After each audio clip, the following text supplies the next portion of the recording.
After traveling for several hours, Han watched as the landscape passed by.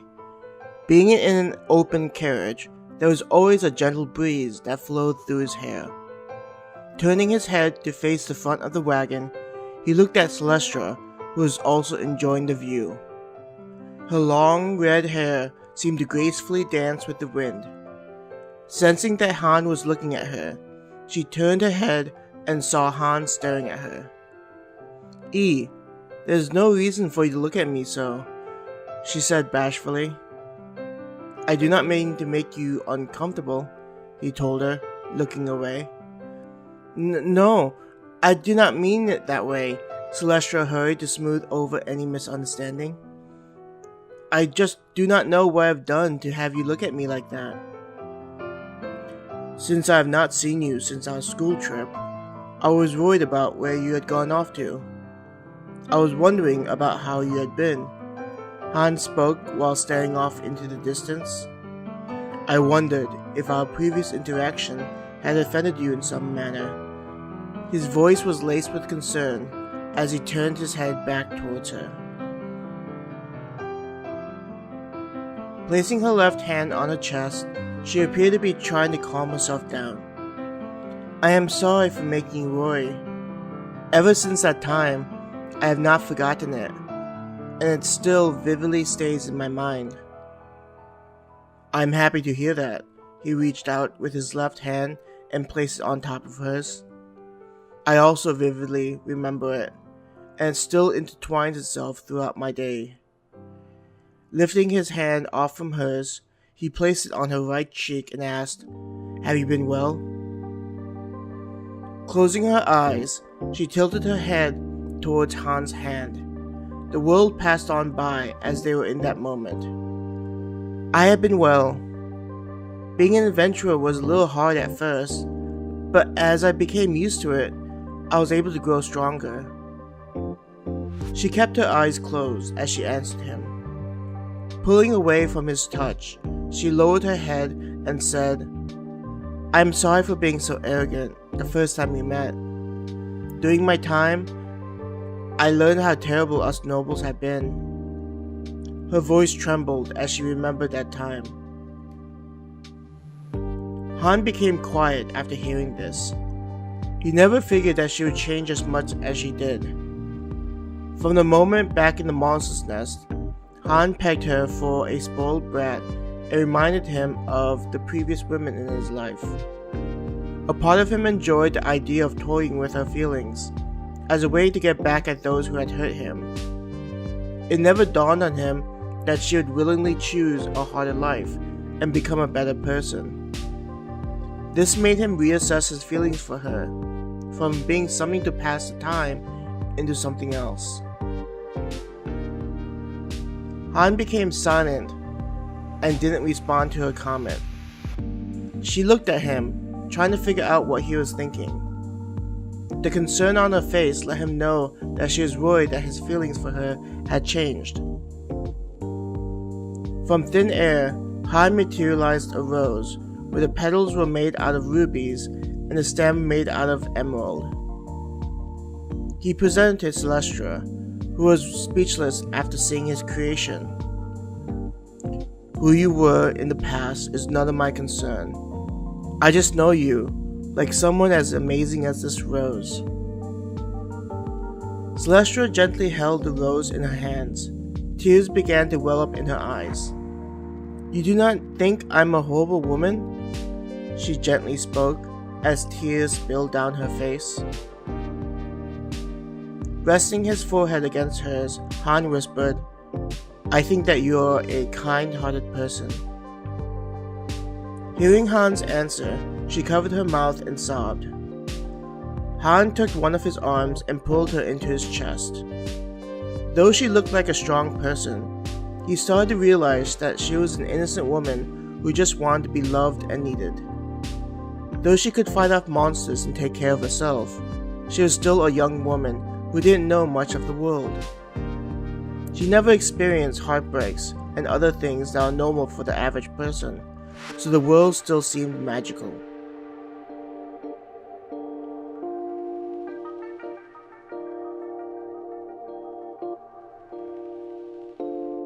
Han enjoyed watching the sun slowly head towards its final destination below the horizon.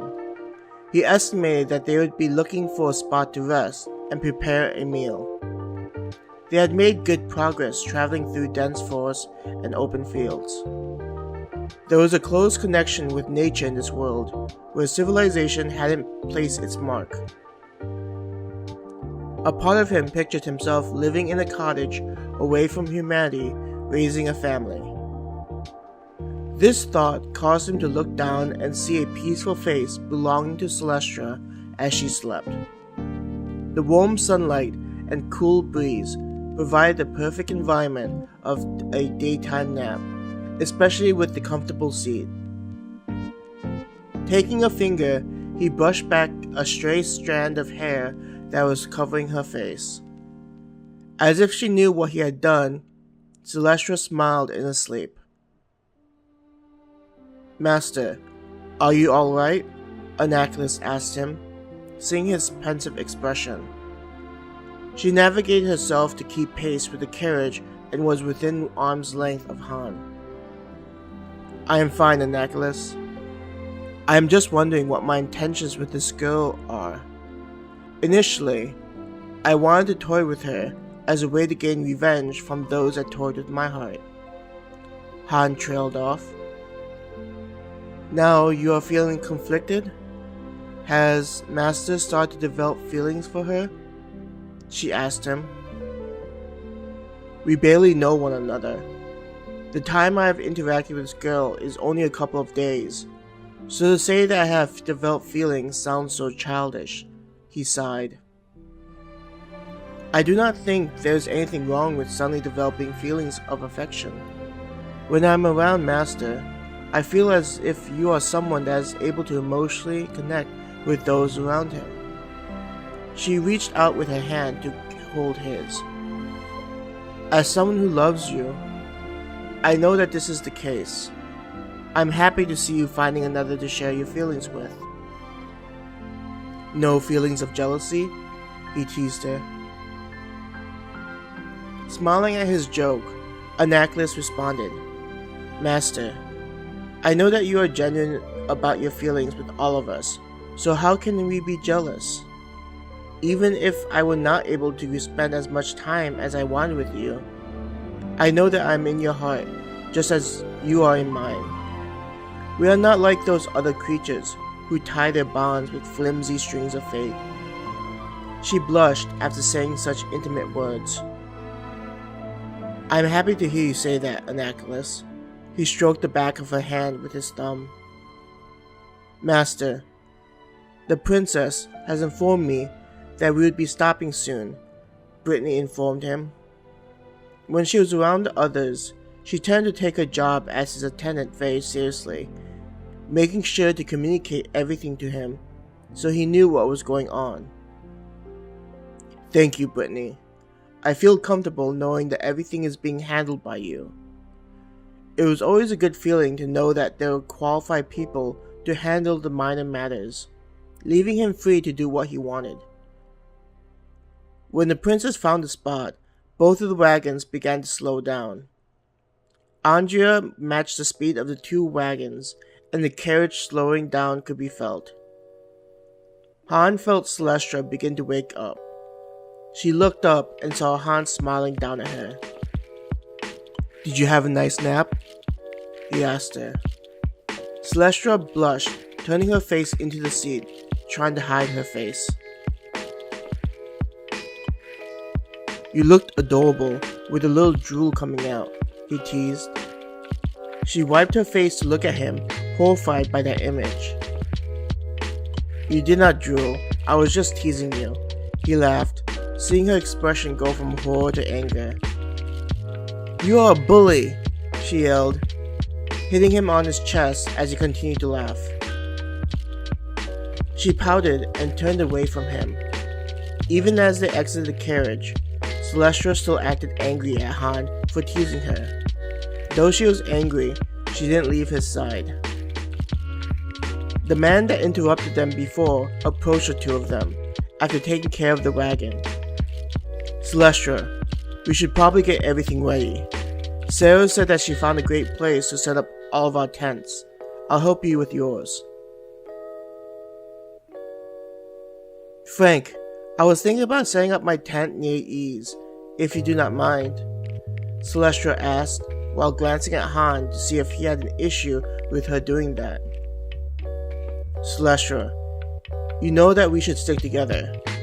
As an adventurer, we are expected to demonstrate some level of professionalism, Frank lectured her, trying to convince her to go back with him. I am sure that the princess, your employer for this trip, will not have an issue with Selestra staying in my tent. If she has an issue, then just have Ellie come talk to me about it. He grinned, placing his arm around Selestra's shoulder. Looking at the two of them, Frank looked to be very annoyed but didn't appear to want to fight about it. Just make sure that you're awake and ready before we leave in the morning, he growled, while looking at Han as he informed Selestra.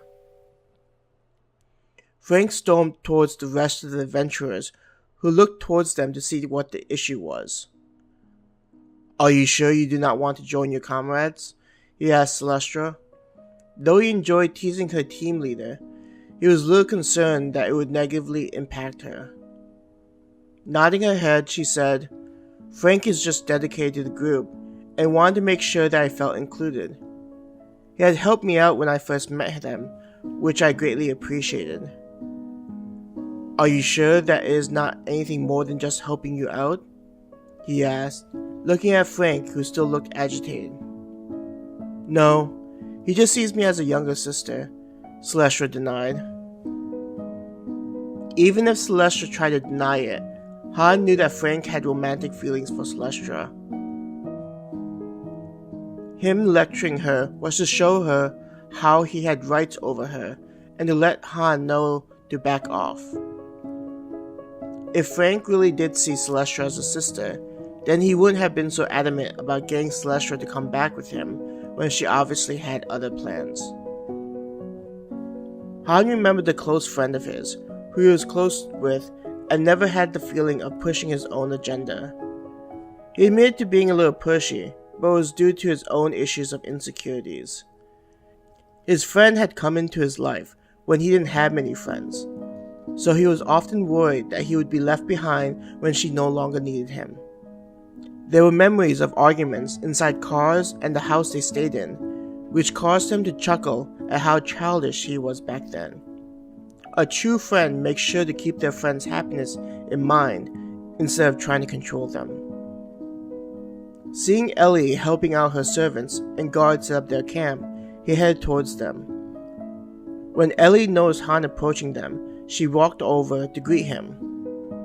Looks like the two of you had an enjoyable journey, she grinned. It was an inside joke in their classroom about how unashamed Han was when it came to public displays of affection. I did not realize the two of you were so close.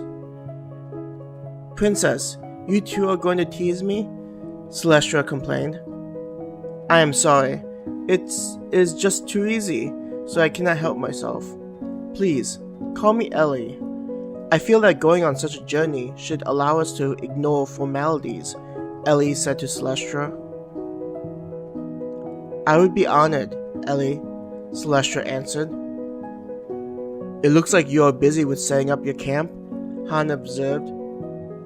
Well, not all of us can use summoning magic as easily as pouring out a glass of milk, she retorted, sounding annoyed. What do we have here? Ellie questioned when she noticed the rose Selestra was holding. Blushing, Selestra held up a gift from Han so Ellie could see. E made it for me. It is very beautiful. Maybe someday E will make me something similar? She coquettishly looked at Han with a raised eyebrow. Sorry, this is only for pretty ladies, he joked with her. Obviously, you do not have eyes if you feel that way, Ellie said, pretending to sound arrogant. The two of them laughed. Even though Ellie was a princess, she never seemed arrogant and aloof like the other nobles. Though they only talked for a little bit, Han already felt they could be friends.